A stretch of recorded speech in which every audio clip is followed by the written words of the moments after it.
வணக்கம் நண்பர்களே. சென்ற வீடியோ பதிவுல விதியை மாற்றக்கொள்ளக்கூடிய ரகசியம் அப்படிங்கிறதுக்கான அறிவியலை நான் உங்களுக்கு விதி ஆக்னி சக்கரத்துல குண்டலினி எழும்போது மாறணும் அப்படிங்கறது நான் உங்களுக்கு விளக்கியிருந்தேன். அதற்கான ஆதாரம் என்ன அப்படிங்கறத பத்தி இந்த வீடியோல பார்க்க போறோம். ஆதிசங்கரர் தன்னுடைய சௌந்தரிய லகரியில 9வது பாடல்ல இதனுடைய அறிவியலை பத்தி விளக்குறாரு. ஸோ அதை பத்தி நான் பார்க்க போறோம். ஆல்ரெடி நான் முன்னாடி போட்ட அந்த விதியை மாற்றும் ரகசியம் வீடியோ பார்க்கலன்னா நீங்க அந்த வீடியோ கண்டிப்பா பாருங்க. அந்த வீடியோட லிங்க் நான் டிஸ்கிரிப்ஷன்ல தரேன், சரிங்களா? ஸோ ஃபர்ஸ்ட் இப்போ நம்ம இந்த பாடல் பார்க்கலாம். ஸோ இந்த பாடல் அவர் என்ன சொல்றாரு அப்படின்னு பார்த்தீங்கன்னா, महिम मूलाधारे कमपि मणिपूरे उतवकं स्थितं स्वादिष्ठाने हृदि मरुदम् आकाशम उपरि मनोभिभ्रूमध्ये सहलमभिपित्वा कुलपतम सहस्रारे पद्मे सह रहस्य पद्या विहरसे. ஸோ இந்த பாடலோட பொருளை நம்ம பார்க்கலாம். ஸோ ஃபர்ஸ்ட் என்ன சொல்றான்னு பாத்தீங்கன்னா, மஹிம் மூலாதாரே அப்படின்னா மூலாதார சக்கரத்துல எர்த்தினுடைய எலமெண்ட் நிலத்தினுடைய சக்தி இருக்கு அப்படின்னு சொல்றாரு. அதுக்கப்புறம் கமப்பி மணிப்பூரே புத்தவக்கம் ஸ்திதம் சுவாதிஷ்டானே, மணிப்பூரகத்துல பாத்தீங்கன்னா வாட்டரினுடைய நீரினுடைய தன்மை இருக்கு அப்படின்னு சொல்றாரு. புத்தவக்கம் ஸ்திதம் சுவாதிஷ்டானே, சுவாதிஷ்டானத்துல பாத்தீங்கன்னா நெருப்பினுடைய தன்மை இருக்கு அப்படின்னு சொல்றாரு. யூஸ்வலா நம்ம புரிஞ்சுக்கிறது பாத்தீங்க அப்படின்னா, மூலாதாரத்துல நிலத்தினுடைய தன்மையும், மணிப்பூரகத்துல நெருப்பினுடைய தன்மையும், சுவாதிஷ்டானத்துல நீரினுடைய தன்மையும் இருக்கிறதா தான் நமக்கு யூஸ்வலா தெரியும். பட் ஆனா ஆதிசங்கரர் இதை இந்த மாதிரி ஒரு விளக்கத்துல கொடுத்திருக்காரு. இதை நம்ம எப்படி எடுத்துக்கலாம் அப்படின்னு பாத்தீங்கன்னா, இலக்கியங்கள் எழுதும் போது ஒரு சொல் முன்ன பின்ன போட்டு வர மாதிரி இருக்கும் இல்லையா? ஸோ அதனால அப்படி எடுத்துக்கலாம். இன் ஜென்ரல் நம்ம இந்த மாதிரி ரொம்ப டீட்டெயில்ஸ்ல போய் கன்ஃபியூஸ் பண்ணிக்காம, சுவாதிஷ்டான சக்கரம் அப்படின்னா நீரினுடைய தன்மை, மணிப்பூரக சக்கரம் அப்படின்னா நெருப்பினுடைய தன்மை அப்படிங்கிறது ஞாபகம் வச்சுக்கலாம். ஓகேங்களா? உத்தவக்கம் ஸ்திதம் சுவாதிஷ்டானே ஹிருதி மருதம், ஹிருதி அப்படின்னா ஹார்ட் சக்கரம் என்னது? அனாகத்தம். அங்க மருதம் அப்படின்னு சொல்றாரு. மருதம் அப்படின்னா தென்றல், காற்று அப்படின்னு பொறுத்து. ஸோ அனாகதத்துல ஏரினுடைய சக்தி. ஆகாசம் உபரி, மேல இருக்கக்கூடியது என்னது? விசுத்தி சக்கரம், அது ஆகாசத்தினுடைய சக்தி அப்படின்னு சொல்றாங்க. ஆகாஷ எலமெண்ட், சரிங்களா? மனோபி ப்ரூ மத்தியே அப்படின்னா அடுத்த ஆக்னி சக்கரத்தை பத்தி சொல்றாரு. இதை பத்தி நம்ம டீட்டெயிலா பார்க்க வேண்டும். இந்த என்ன விஷயங்கள் நம்ம ஃபியூச்சர் வீடியோஸ்ல தெரிஞ்சுக்கலாம். மனோபி ப்ரூ மத்தியே அப்படின்னா மனம் என்பது இரு புருவங்களுக்கு மத்தியில் உள்ளது அப்படின்னு சொல்றாரு. சகலம் அபிபித்வா குலபதம் அப்படின்னா இந்த ஆக்னியால மனம் வந்ததுக்கு அப்புறம் என்ன ஆகும் அப்படின்னு சொல்றாருன்னா, சகலம் அபிபித்வா குலபதம் அப்படின்னா நம்மளுடைய ஆல்ரெடி இந்த மெட்டாபயோ காக்னிஷன் நான் சொல்லியிருந்தீங்களா? ஸோ அதை பத்தி வீடியோ ஆல்ரெடி போட்டிருக்கேன். அதை நான் லிங்க்ல டிஸ்கிரிப்ஷன்ல செக் பண்ணி பாருங்க. மெட்டாபயோ காக்னிஷன் அப்படின்னா நம்ம இப்போ எந்த விஷயங்களை நம்ம ஃபேஸ் பண்றோம் அப்படிங்கிறது பார்த்தீங்கன்னா, அது எல்லாமே நம்மளுடைய மைண்டினுடைய ரிஃப்ளெக்ஷன். இன் ஜென்ரல் யோக வசிஷ்டத்துல என்ன சொல்லியிருக்கு, நம்ம வெளி உலகத்துல என்ன பார்க்குறோமோ அது நம்ம உள்ளுக்குள்ள ஆல்ரெடி என்ன இருக்கோ அதனுடைய ரிஃப்ளெக்ஷன் தான். நம்ம வெளி உலகத்துல எதை நம்ம பார்க்கலையோ அது நம்ம உள்ளுக்குள்ளேயும் ஆல்ரெடி இல்லைன்னு சொல்றாங்க. அந்த உள்ளுக்குள்ள இருக்கக்கூடிய விஷயத்தை தான் நான் மெட்டாபயோ காக்னிஷன் சொல்றேன். இதனுடைய பிரதிபலிப்பு அப்படிங்கிறது தான் ஃபேட். ஸோ இன் ஜென்ரல் நம்ம புரிஞ்சுக்கணும் அப்படின்னா, நம்ம மனசுக்குள்ள என்ன இருக்கோ அதனுடைய வெளிப்பாடு தான் தலைவிதி அப்படிங்க வச்சுக்கலாம். இப்ப இந்த மனசுக்குள்ள இருக்கக்கூடியதை நம்ம எப்படி சேஞ்ச் பண்ண முடியும்? ஃபார் எக்ஸாம்பிள், எனக்கு சில விஷயங்கள் பிடிச்சிருக்கு அப்படின்னா, இந்த வீடியோட தம்ப்நெயில் நீங்க பாத்துருக்கீங்க.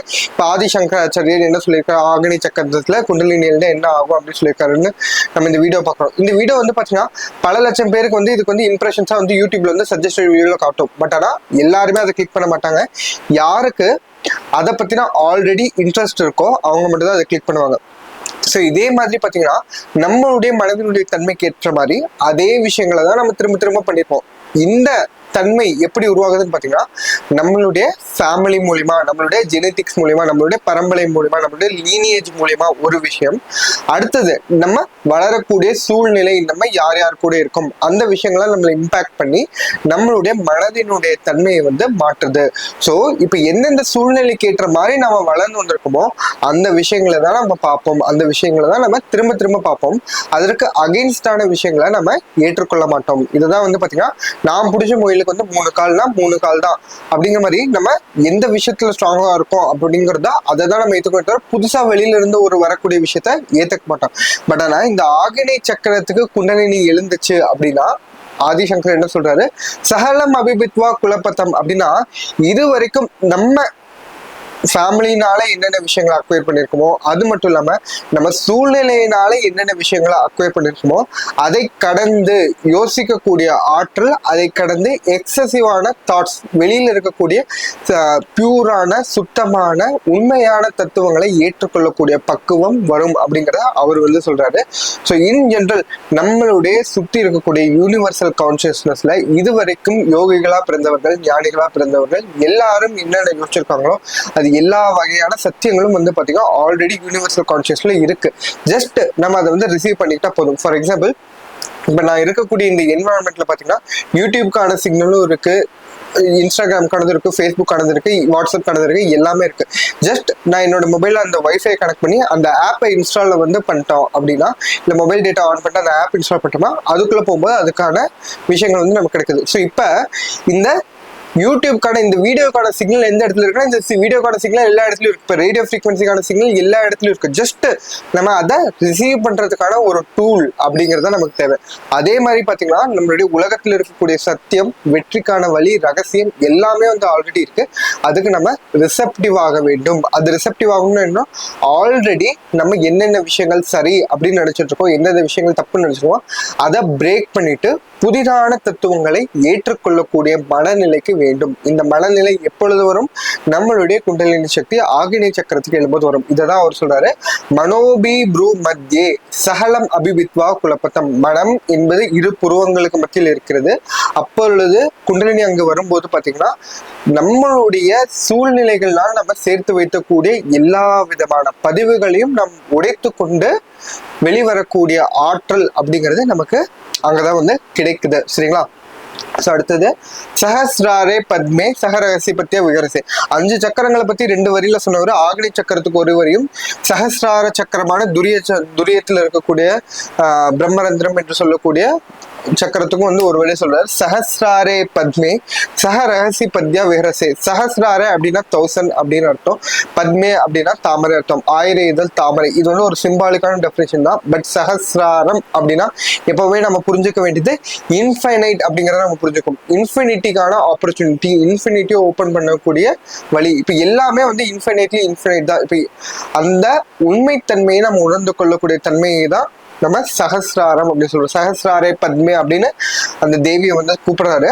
சஹ ரகசி பத்தியா விகரசே. அந்த இடத்தில் குண்டலினி எழும்போது பாத்தீங்கன்னா உலகத்தில் இருக்கக்கூடிய அனைத்து ரகசியங்களும் நமக்கு வந்து புலப்படும். சஹ ரகசி பத்யாஸ், அனைத்து ரகசியங்களும், இந்த இறைவனுடைய தன்மையான அனைத்து ரகசியங்களும் உரையக்கூடிய இடம் அப்படிங்கிறது பாத்தீங்கன்னா அதுதான் சஹஸ்ராரம்.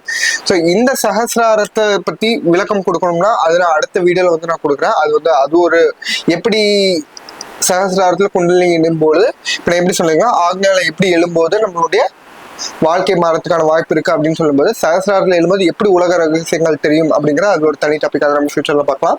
ஸோ மைண்ட் அப்படிங்கும்போது என்ன அப்படின்னு நீங்க புரிஞ்சுக்கணும் அப்படின்னு பாத்தீங்கன்னா, இன் மைண்ட் ஆகனை அப்படிங்கிறத என்ன நம்ம புரிஞ்சுக்கலாம், நம்மளுடைய செல்ஃப், நான் என்று நம்ம எதை வந்து நம்ம பிடித்து வைத்திருக்கிறோம், இந்த ஈகோ, நம்ம எதன் நாம யாரு அப்படிங்கறத எப்படி ஐடென்டிஃபை பண்ணி வச்சிருக்கோம் அப்படிங்கறத இந்த ஆகினேய சக்கரம். இப்போ ஃபார் எக்ஸாம்பிள், இப்போ நான் வந்து அரவிந்த், நான் ஒரு டாக்டர், எனக்கு வந்து வயசு இவ்வளோ ஆகுது, நான் இந்த உலகத்துல இப்படி இருக்கேன், இந்த மாதிரி நம்மளை பத்தின பல ஐடென்டிட்டி வந்து நம்ம ஆல்ரெடி ஏற்படுத்தி வச்சிருக்கோம். மனசுல வந்து அதை ஸ்ட்ராங்கா நம்புறோம். சில விஷயங்களை வந்து நம்ம கடக்க வேண்டும், சில விஷயங்கள்ல வெற்றி பெற வேண்டும், சில விஷயங்களை அடைய வேண்டும் அப்படின்னு பாத்தீங்கன்னா இந்த ஐடென்டிட்டியை உடைத்து விட்டு நமக்கு புதிதான அதற்கு தகுந்ததான ஐடென்டிட்டி அப்படிங்கிறது நமக்கு ஏற்பட வேண்டியதுக்கான அவசியம் இருக்கு. அந்த ஐடென்டிட்டியை பிரேக் பண்ணிட்டு நமக்கு தேவையான சக்சஸ்ஃபுல்லான சத்தியமான ஐடென்டிட்டி அடையாளத்தை ஏற்படுத்தக்கூடிய வாய்ப்பை ஏற்படுத்தக்கூடியதான் இந்த ஆகினேய சக்கரம். அங்க குண்டலினி எழுகிறது அப்படிங்கிறது ரொம்ப முக்கியமானது. இதுக்கு வந்து இது எல்லாத்தையும் பத்தி ஆல்ரெடி நான் என்னோட புக்ல டீட்டெயிலா பண்ணியிருக்கேன். ஸோ இதுதான் வந்து பாத்தீங்கன்னா மெட்டா பயோ காக்னேட்டிவ் ரீமாடுலேஷன். இதுதான் மெட்டா பயோ காக்னேஷன் சொல்லிக்கலாம்.